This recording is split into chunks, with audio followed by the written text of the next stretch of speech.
Bonjour, aujourd'hui dans le cadre du cours Cool sur les bases de données, nous allons utiliser les tables, plus particulièrement trier les données, filtrer les données et copier des données, voire copier des tables.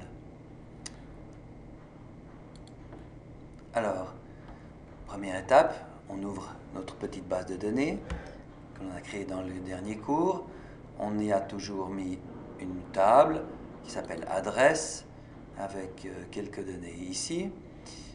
Si j'ouvre cette table, je peux en cliquant dessus, ça va très bien.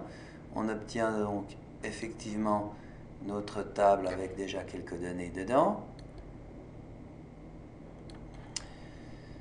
Bon, et ensuite on peut évidemment utiliser les outils de base pour trier les données. D'abord il y a un outil ici permettant d'éditer les données ou interdire l'édition des données. Maintenant je ne peux plus taper quoi que ce soit dans aucune cellule puisque je ne suis plus en mode édition. Je risque plus de faire des mauvaises manipulations en cliquant un peu n'importe où parce que les copier-coller sont un petit peu faciles sinon. Alors on va commencer par s'occuper du tri et du filtre. Alors, trier les données, on décide par exemple de trier les données par ordre alphabétique, on sélectionne la colonne nom, et puis on va ici, tri croissant, alors D, D, D, H, M, M, etc. dans l'ordre, ou bien dans l'ordre inverse. Dans l'ordre des prénoms, par exemple, n'est-ce pas?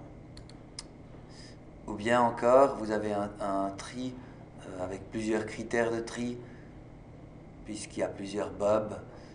Par exemple, avec outils, ça y est, je ne sais plus où c'est, là, trier. Tri d'abord par les prénoms, ordre croissant, et puis comme il y a plusieurs bobs, ben ensuite, puis par nom, ordre croissant, ok. Alors on a les bobs en premier, et puis dans les bobs, Dylan avant Marley, évidemment. D'accord, maintenant on peut essayer les filtres. Les filtres, c'est un outil permettant de cacher des données temporairement, bien sûr, on ne va pas les effacer. L'outil de base qui est là, ou bien un filtre standard qui permet de faire un peu plus de choses. Déjà, peut-être commençons par retrier les données dans l'ordre alphabétique, dans l'ordre de départ, ici, et puis on a tout simplement de 0 à 7. Alors, ici, filtre standard. On voit que on peut filtrer les données en fonction d'une valeur très simple. On décide le champ, la valeur que l'on veut garder. Remarquez qu'on peut même encore faire plus simple. Commençons par les bobs. Si je sélectionne un bob ici et puis que je fais autofiltre, il ne reste plus que les bobs. Puisqu'il fait un critère, recherche tous les bobs et puis il s'arrête là. Maintenant, évidemment, on peut annuler le filtre et le tri. On a toujours les données dans l'ordre où elles ont été introduites. Et puis, utiliser le filtre standard. Maintenant, supposons que les bobs, ça ne nous suffit pas. On veut soit que le prénom soit égal à Bob, et un autre critère, que le nom, on va dire, contienne la lettre R. Non, bof, il y en a. Allez, qu'est-ce qu'on va mettre une autre lettre? P. Alors on devrait mettre ça quelque chose comme étoile, P, étoile, puisque l'étoile est le caractère générique qui remplace n'importe quoi. Je devrais normalement mettre des petits apostrophes, vous constatez que c'est le séparateur pour les chaînes de caractères ici. Attention, je ne dois pas mettre égal, mais comme, puisque ce n'est pas une égalité stricte, j'ai des caractères génériques, ici l'étoile. Et puis je mets un et ou bien un ou. Alors si je mets et, bien entendu, je dois remplir les deux conditions. Si je mets ou, c'est l'une ou l'autre. Ok, et puis je vois que j'ai effectivement des bobs avec en plus du pont puisqu'il contient la lettre U. On peut retourner ici, filtre standard, et puis si on s'est trompé, modifier, décider de mettre un et. Alors évidemment avec un et, il faut que les deux conditions soient remplies. Pas de chance, pardon c'est un P, pas de chance, il y a, si ça se trouve, aucune personne ayant le prénom Bob et un P dans son nom. donc on se rend compte qu'on s'est peut-être un peu gouré. On peut désappliquer le filtre, le réappliquer, n'est-ce pas? Ou bien tout simplement recliquer sur filtre standard et modifier les options. Voilà, maintenant essayons de voir comment on fait des tris. Non, des tris, pardon, c'est déjà fait, les filtres c'est fait. Et maintenant simplement copier des données. Alors copier des données d'une cellule à l'autre, on va de nouveau cliquer sur éditer les données et puis on peut effectivement ajouter de nouvelles données. Alors par exemple, je vais dédoubler cette ligne-là. Paul Durand, je vais le mettre 2 fois dans la liste. Il suffit, je crois, simplement de copier ça ici et hop, j'ai un deuxième Paul Durand qui apparaît.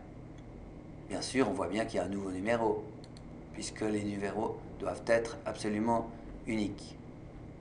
On peut copier juste une cellule. Je veux encore un Bob. Je prends ça, je mets là, j'ai encore... Ça ne marche pas. Ah oui, je peux le mettre là. Voilà, j'ai une adresse Bob ici, un Jean ici. Enfin bon, vous voyez, c'est très facile de faire des copier-coller. Et puis finalement de faire un peu vite n'importe quoi. C'est pour ça qu'il y a ce bouton là. Et puis enfin, on peut faire des copier d'une table à l'autre, bien sûr. C'est-à-dire, si je ferme ma table, oui, je veux fabriquer un copier-coller de cette table. Copier, coller, et ben j'ai une deuxième table, je vais l'appeler adresse 2, créer. J'ai 2 tables adresses qui sont évidemment pour le moment totalement similaires. Je peux ouvrir l'une et l'autre. Adresse. Adresse ici. Puis éventuellement adresse 2.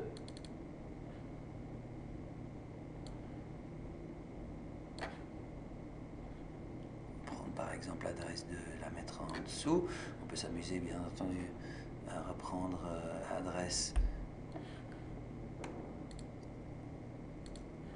Voilà. Et puis enfin faire un copier-coller d'une table à l'autre. Maintenant je prends ça, tout ça, je vais y ajouter là. Et puis j'ai rajouté encore quelque chose qui est là. Je tape quelque chose ici. Je peux faire un copier-coller. Non, il faut quand même... Ah, peut-être que celle-ci n'est plus en modification. Ça ne change rien au problème. Je fais un CTRL-C avec le clavier ou bien édition copier. Puis je vais là, ou ici, édition coller.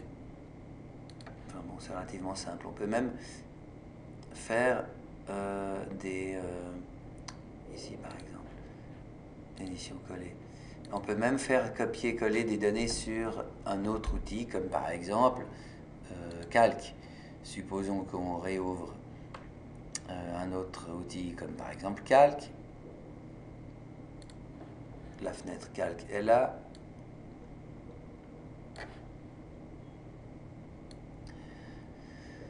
Je prends ma table de données qui est là. Pourquoi pas, je prends tout ça. Non, pour sélectionner les lignes, c'est comme ça. Hein. Voilà.